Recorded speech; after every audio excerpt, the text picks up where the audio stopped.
Вопрос дезинфекции подъездов многоквартирных домов актуален с марта месяца. Эту обязанность возложили на управляющие компании и товарищества собственников жилья. Согласно рекомендациям Роспотребнадзора, тщательно должны обрабатываться места, к которым чаще прикасаются люди. Перила, поручни, дверные ручки, кнопки лифтов, почтовые ящики и так далее. В этом репортаже расскажем, как обстоят дела с санитарной обработкой подъездов в Хангаласском Улусе.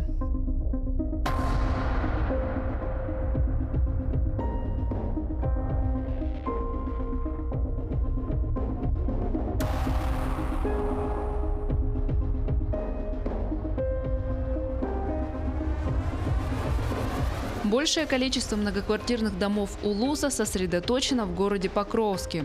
Их обслуживают 3 управляющие компании и 1 товарищество собственников жилья. К вопросу дезинфекции подъездов каждая организация подошла по-своему.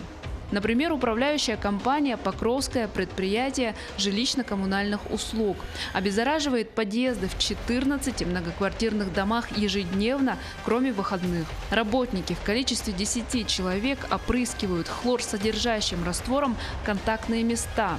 Раствор, кстати, бесплатно поставляет оперативный штаб Улуса. Дезинфицируем мы сначала, когда это только все начиналось, мы дезинфицировали, у нас были таблетки, специальные таблетки, я уж не помню, как они называются. Потом мы закупали белизна, обыкновенная вот эта вот хлорсодержащая. А после этого нам администрация района, когда вот это все более-менее как раскрутилось, нам начали выдавать, то есть оказывали помощь в выделении гипохлорид. Гипохлорид натрия нам начали выдавать, и вот мы его концентрированный, вот когда администрация района завезла, мы его у них берем, разбавляем по рекомендации, опять же, Роспотребнадзора, и им работаем. А вот управляющая компания «Покровские коммунальные системы» с новыми обязанностями, видимо, справляется спустя рукава. Жительница одного из домов, обслуживаемых данной компанией, записала видео, где высказывает жалобу по поводу дезинфекции и уборки в подъезде.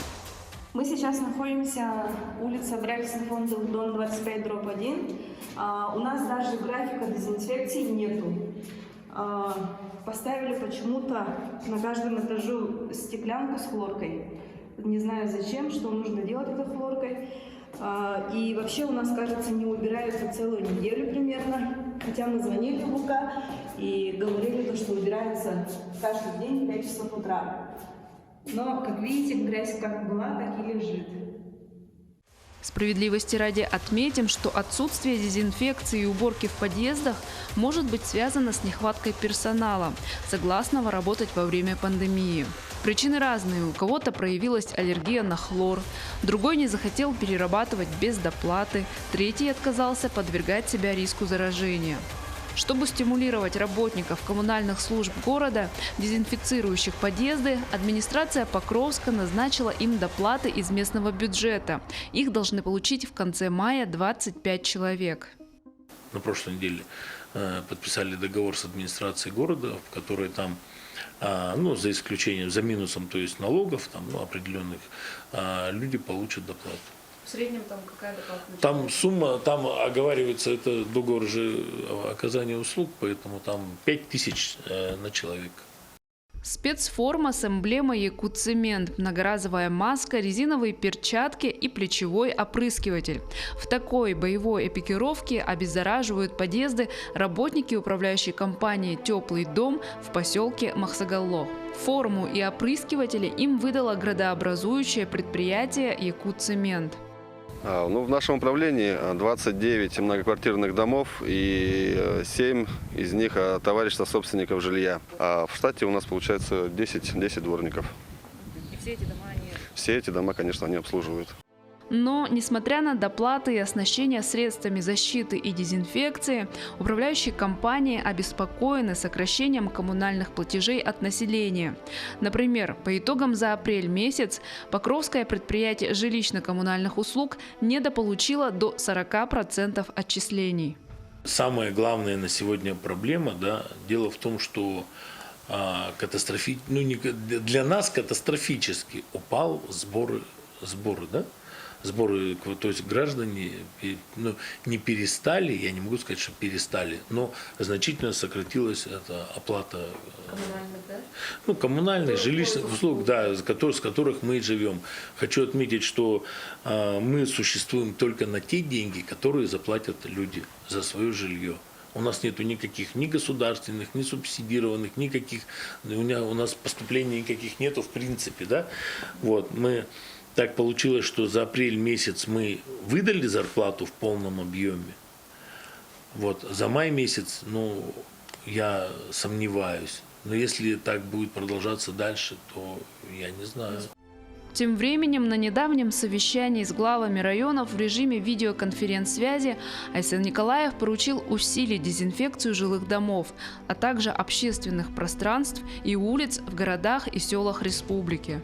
Мы, конечно, готовы усилить дезинфекцию. Мы и так ее усиливаем. Даже не соблюдаем графика, а намного чаще выводим людей.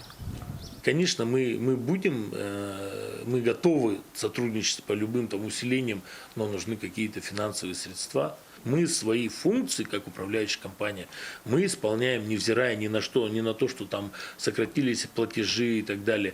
Мы свои функции, как управляющая компания, то, что прописано в договоре управления, мы выполняем на 100%. Я не могу ни с кого ничего требовать. Но я хочу, если от меня будут просить, требовать и так далее усиление дезинфекционных мер, то они хотя бы должны быть оплачены. Вот что я хочу. Напоследок хочется предупредить, что за дезинфекцию подъездов жильцы многоквартирных домов платить не обязаны.